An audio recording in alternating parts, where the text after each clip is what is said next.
27th edition of Quantum AI Investing.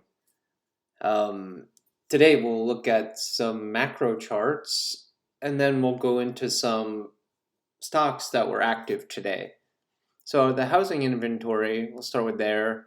A couple macro charts. We're seeing that the housing inventory in Florida is spiking up towards all-time highs. Let's say February 2019, we had 155,000 active listings. And as of February 2025, we have 168,000 listings. So we're seeing about a 10% increase above all-time highs of active listings in Florida. I would say that the market is now tipped towards a buyer's market. In Florida, you might be able to lowball houses and possibly get that price in Florida. I think big price cuts are coming in this housing market, in Florida market. Stay tuned for that. And yes, housing is very niche, but as you can clearly see, if you're generally speaking, if you're buying a house in Florida, expect to pay less this year and probably into next year. Texas, same thing. All-time highs on active listing count. And we see, usually we have the all-time highs or very close to all-time highs, and then some recession happens. So it wouldn't surprise me over here, maybe in 2026 or so, that there's a recession following this huge, vast increase in active home listings in the coming, let's say, year or two. So I would say keep dry powder, wait for the sellers to start to panic and cut prices because they can't sell their homes, and then jump into one of these markets, either Texas, Florida, one of these other markets.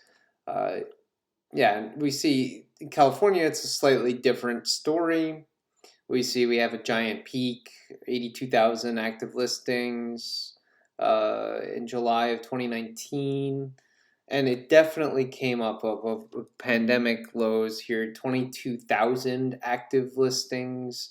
Now we're sitting above about 52,000, more than double the bottom, but nowhere near the 82,000 that would be, well, let's say, all-time highs. So this just speaks to some markets are duller than others, and some markets are hotter than others. So it depends on which state you're in and which area you're looking at.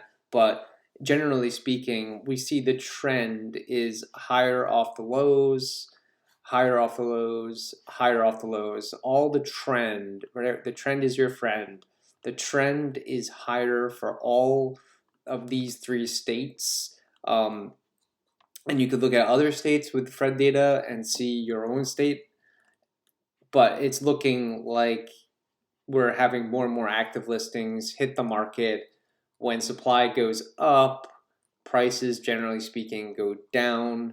Law of supply and demand kicks in eventually, not maybe right away, as we get stubborn buyers, as I said in previous video. But maybe a year or two out, you'll see prices come down a bit, and we'll be in a disinflationary, maybe even a deflationary environment as people lose their jobs, go on unemployment, and don't even have unemployment, can't even find a job. Then you'll see this tick higher. What kind of feeds into that thesis too is this chart where you have multiple job holders, and we're seeing that hit all-time highs. Okay, 5,371 right now. It's all-time highs. And something I noticed about this chart is that maybe we have a peak in this chart, and then a recession follows pretty much each and every time. So since 1998, there's a peak. It took about 3 years to hit the recession, maybe 2 to 3 years. Here we had a peak, immediately we had the recession in 08. Here we had a peak in September Then we had a recession in February, and here we have a peak. So the question is this a 1998 scenario where we're looking at maybe a 2-year time horizon for the recession to hit? Or is this a '08 slash COVID type of scenario where we're seeing the recession will hit maybe a few months later after this peak occurs? So I would say stay tuned for that. If this happens, probably I would guess just like this, kind of take the average here, 1 to 2 years. I've been saying this in my other videos too, 1 to 2 years. There's going to be some kind of volatility event. We don't know what exactly that is. It's not exactly tariffs. That's one piece of it, but there's a bigger picture of the economy that tariffs just doesn't take into account just solely by itself. That's just one item. The economy is a huge, multifaceted, uh, living thing. So one thing, yes, may affect certain industries, may affect certain things, but it's not enough to bring down the entire economy. So let's look at a couple of to that end, right? To this thesis that the economy and people are struggling. We're seeing today Lululemon come out with earnings and get completely decimated. We're seeing about 10% reduction in Lululemon after hours. Who knows if this will go down further tomorrow? Of course, I'm not a buyer of this. This is consumer discretionary at its finest and hugely overpriced. Also, generally speaking, I don't like the chart. We have just flat accumulation distribution. That's not very inviting. And we have gaps here below. Looks like there's a gap here at 82, and there might be some other gaps here. Yeah, I don't like this chart overall. I'm not in love with this company at all. So I have no trade or nothing on this. So, but at this point I would not be a buyer. This is consumer discretionary. Uh, just like Nike, we always talk about Nike on this channel.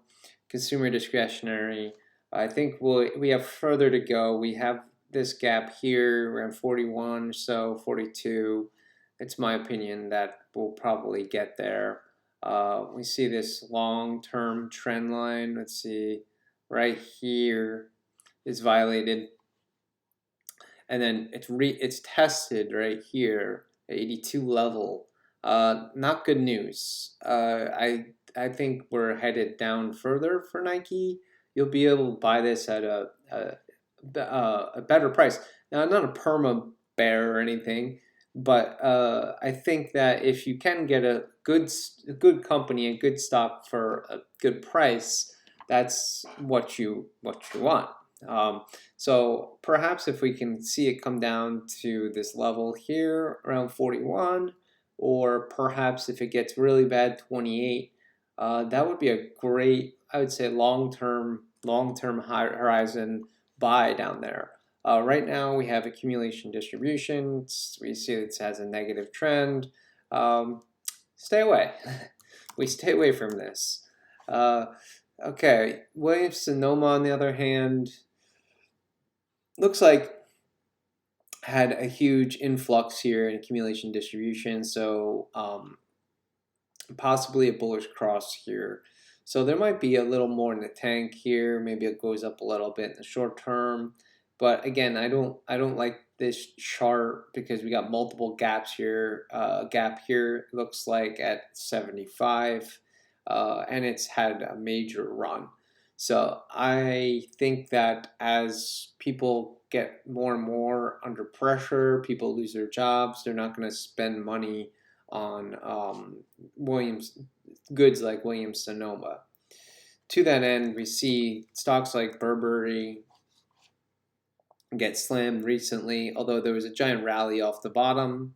It's getting slammed. There's multiple gaps up here, 24, etc.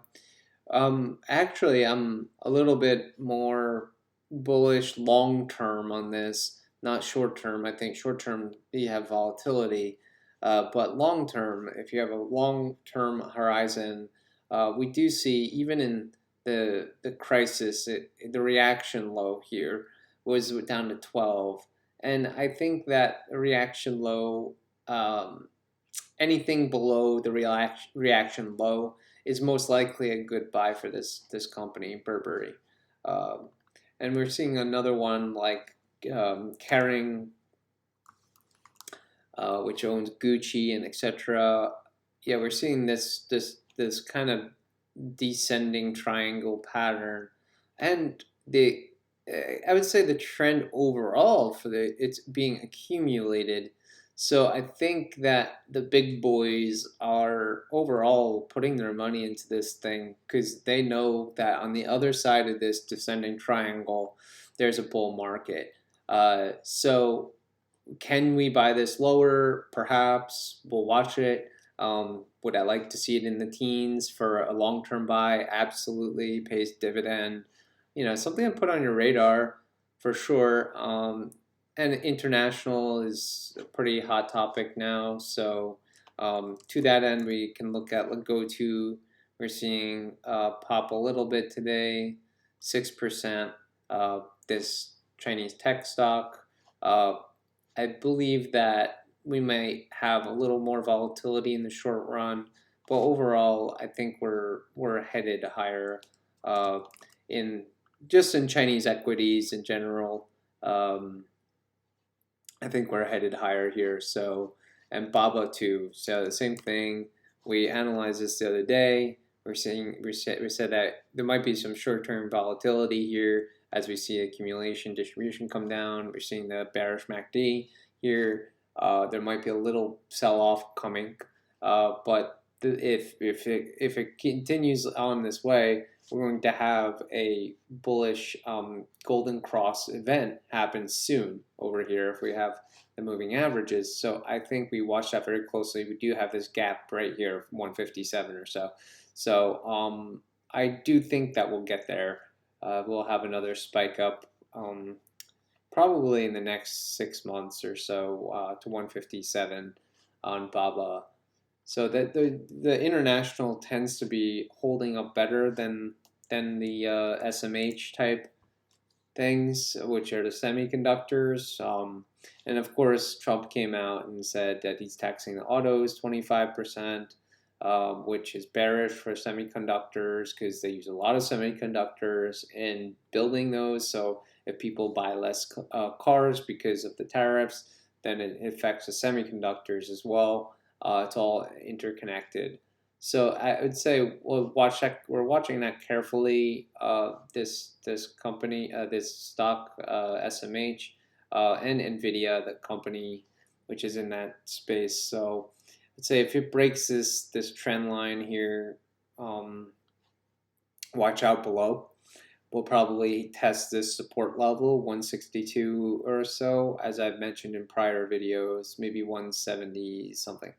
So I think we're headed down in the next maybe, let's just give it 6 months to 2 years. We're headed in a pattern of volatility and sell-off. And then after the sell-off, there'll be some great buying opportunity.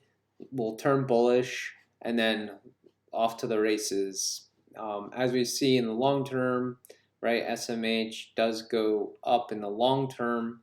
Even these sell-offs were just opportunities to buy. Okay, in 2020, for example, that was an opportunity to buy. That panic. 2022 panic sets in. It's an opportunity to buy, and yeah, there's just too many traders in this market. Let's look at 09, 08, 09. We have the panic here, and of course that's a buy. Looks like at ABC we got head and shoulders here. ABC pattern comes down. So we have the head and shoulders, ABC, correction, and consolidation. It almost looks like it has a inverse head and shoulders down here, this little inverse head and shoulders. And that led us to the next bull market, right? Off to the races we went in 08, 09. So we're looking for something similar to this we're looking for something like a big sell-off, and we want to take advantage of the big sell-off that might be coming, and 20% or more. And then once we get that sell-off, will our valuations will come in and will be much more attractively priced. So I've mentioned this in prior videos, like SPY, for example, has big gaps down in the 400 zone that need to be filled at some point. So I think we might get that. I'm not sure of the time horizon. So do we get that 6 months, 3 months, a year? Not exactly sure, but I would anticipate that we sell off. We had the bounce. Maybe we have some consolidation here. Let's see what this movement does, and then if we do get a confirmation downward, we're probably noisily headed down towards this 400 zone. At which point, it's probably going to become a buy at this point. A lot of the froth has been out of the market. We've declined then from about 600-ish, let's just call it 600, to about 400. So we're looking at a pretty big decline there in the SPY, and this will just correspond with the Qs and SMH and the other companies that we see. So I just wanted to give you guys a quick update about some macro data and some stocks that were on the radar today. If you like the content, like, subscribe, and comment, and I'll see you guys on the next one. Take care. Let the market be with you. See you later.